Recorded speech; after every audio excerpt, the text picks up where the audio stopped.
আমাদের যে আসনগুলো আছে বাংলাদেশ থেকে আমরা নানান নাশকতার ঘটনার খবর পাচ্ছি এবং এই 1 ঘন্টা পরে নির্বাচন এবং ভোটাররা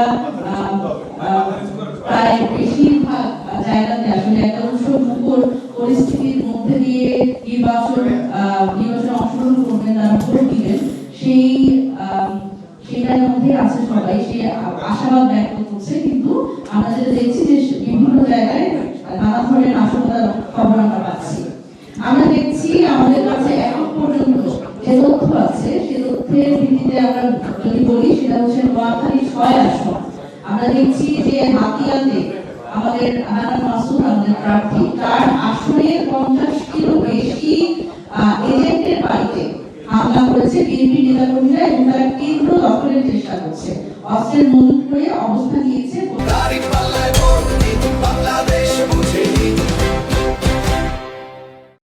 কেন্দ্রের পাশে।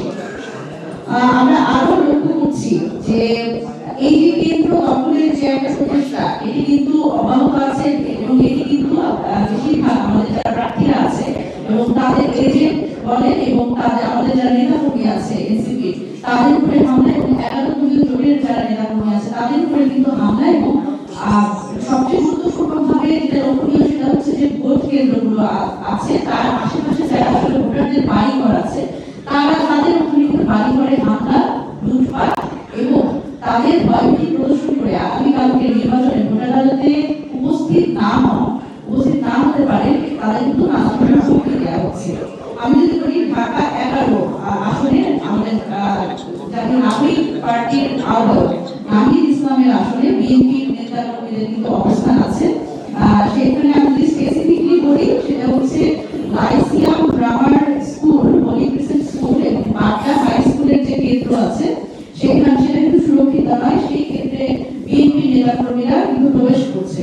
ওখানকার ভোটাররা রাতের আধারে ভোট কারচুপি হওয়ার আশঙ্কা করছেন। কুড়িগ্রাম 2 আসন আমাদের 11 দলীয় জোটের প্রার্থী ও এনসিপি মনোনীত প্রার্থী আতিক মুজাহিদের ছোট ভাই সহ 3 নেতাকর্মীর উপর বিএনপির স্থানীয় নেতারা হকিস্টিক হামলা করে, এখন তারা হাসপাতালে ভর্তি আছেন। আপনারা আরো জেনে থাকবেন সেটা হচ্ছে যে ডাক্তার মাহমুদ আলী সহ 11 দলীয় জোটের নেতাকর্মীর উপরে ঝালকাঠিতে কিন্তু বিএনপি হামলা করেছে এবং আমার মনে হয় ইতিমধ্যে সোশ্যাল মিডিয়া বরাতে আপনারা সেই তথ্য পেয়েছেন। একটি রুমের ভিতর জামাত নেতাকে আটক করে তাকে প্রহার করে এবং তার থেকে টাকা পয়সা ছিনতাই করে ছাত্র দলের নেতারা। আওয়ামী লীগ ও বিএনপি নেতারা হাসনাত আব্দুল্লাহর সমর্থকদের ফোন করে হুমকি। এখানে আমরা আসলে খুব বিভিন্ন জায়গায় আমরা এক ধরনের ঐক্যের আভাস পাচ্ছি।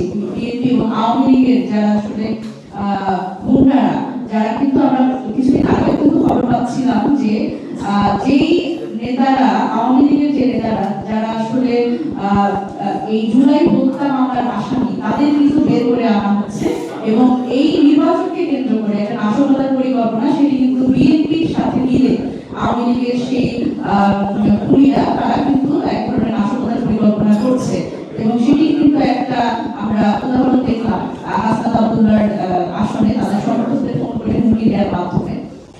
আমরা আরো দেখছি ঢাকা 8 আসনের বাড়িতে গিয়ে ভোটারদের হুমকি দেওয়া হচ্ছে যেন ভোট দিতে না যায় এবং এটি কিন্তু আমাদের কিছুক্ষণ আগে দেখলাম এক বাড়িওয়ালা তিনি কিন্তু আমাদের ফোন দিয়ে জানিয়েছে যে ছাত্র দলের যারা আসলে নেতারা তারা তাদের ফোন দিয়ে নিষেধ করেছে যে যাতে এই সেই বাড়িওয়ালা এবং ওই বাড়িতে আসলে যারা যারা আছে ঢাকা 8 ভোটার তাদের কিন্তু হুমকি দিচ্ছে যাতে সেই বাসা থেকে কেউ না বের হয়। সুতরাং ঢাকা 8 কিন্তু আমরা এই ধরনের একটা সংখ্যার মধ্যে আছি যে যারা ভোটাররা তারা নিরাপদে আসলে ভোট দিতে যেতে পারবে কিনা এবং তারা নিরাপদভাবে ভোট দিয়ে আবার ফিরে আসতে পারবে কিনা। সুতরাং এই ধরনের হুমকি কিন্তু আমাদের আমরা মনে করছি যে আগামীকালের নির্বাচন সুষ্ঠু হওয়ার ক্ষেত্রে একটা বড় বাধা সৃষ্টি করবে।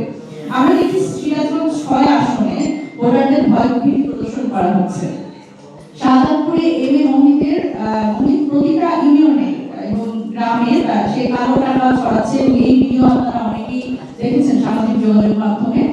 জোরপূর্বক ভয়ভীতি দেখিয়ে প্রতিটা জায়গায় শাপলা গলিতে যাতে ভোট না এই ব্যাপারে বিরত থাকার জন্য সে হুমকি দিচ্ছে এবং এটা কেন্দ্রেও না যায় এই হুমকি দেওয়া হচ্ছে। এই টাকা দেওয়ার ঘটনাটা পোদাজিয়া ইউনিয়ন সাততলা গ্রামে ঘটেছে এবং এটি ভিডিও আমাদের কাছে আছে। বান্দরবান আসনে ভোট কেন্দ্র দখলের চেষ্টা করা হচ্ছে। বান্দরবান সদর পৌরসভার 9 নম্বর বাস স্ট্যান্ড কাশেমপাড়ায় যুবদলের আরিফের নেতৃত্বে কেন্দ্র দখলের চেষ্টা করা হয়। এ সময় সহযোদ্ধা ও সাংবাদিক জামালউদ্দিনকে গুরুতরভাবে মারধর করা হয়। এখন সে মৃত্যুর মুখোমুখি, সে হসপিটালে ভর্তি। দেখেন, শুধুমাত্র কিন্তু এই হামলাগুলো প্রতিপক্ষ যে অন্যান্য যে রাজনৈতিক দল আছে সেই প্রতিদ্বন্দ্বী রাজনৈতিক দলের নেতা কর্মীদের উপরে কিন্তু সীমাবদ্ধ নেই। এটি কিন্তু যারা আসলে সংবাদ সংগ্রহের জন্য যাচ্ছে, এই সাংবাদিক ভাইয়েরা, তাদের উপরেও কিন্তু তারা আসলে হামলা করছে। সুতরাং এই জায়গাতে আমরা যেটা মনে করছি যে সাংবাদিকরা আগামীকালকে তারা মুক্তভাবে তাদের আসলে ইন্ডিপেন্ডেন্টলি তারা যে সংবাদ সংগ্রহ করবে সেই জায়গাটা কিন্তু একটা বড় হুমকি হয়ে দাঁড়িয়েছে এবং আমাদের সাংবাদিকদের নিরাপত্তা সেটি আসলে তারা দিবে। সুতরাং এই জায়গাতে আমরা আমাদের জায়গা থেকে বলতে চাই যে এই ধরনের যে নাশকতার সম্ভাবনা আমরা দেখছি এখনো যেখানে বিভিন্ন জায়গায় যে ঘটনাগুলো ঘটছে সেটি কিন্তু আগামীকালকে নির্বাচনী পরিবেশকে ব্যাহত করার জন্য যথেষ্ট উদাহরণ। আমরা দেখছি যে ভোট ডাকাতিতে জড়িতরা এবার আবারও নির্বাচনী দায়িত্ব পেয়েছে। 2018 ও 24 সালে বিতর্কিত নির্বাচনে যারা ভোট ডাকাতিতে জড়িত যে প্রিজাইডিং অফিসার ও সহকারী প্রিজাইডিং অফিসার দায়িত্ব পালন করেছে, যাদের বিরুদ্ধে আসলে ভোট ডাকাতির লিখিত প্রমাণ এবং অভিযোগ আছে যেগুলো নির্বাচন কমিশনকে দেওয়া হয়েছে, তারা এবার আবারও কিন্তু এই ভোট নির্বাচনের দায়িত্ব পেয়েছে। সুতরাং এই জায়গাতে আমরা মনে করছি যে আসলে বিভিন্ন দলের প্রার্থী ও নেতা কর্মী যারা তারা কিন্তু আসলে সংখ্যার মধ্যে আছে যে এইবার আবার তারা সেই কাজে আবার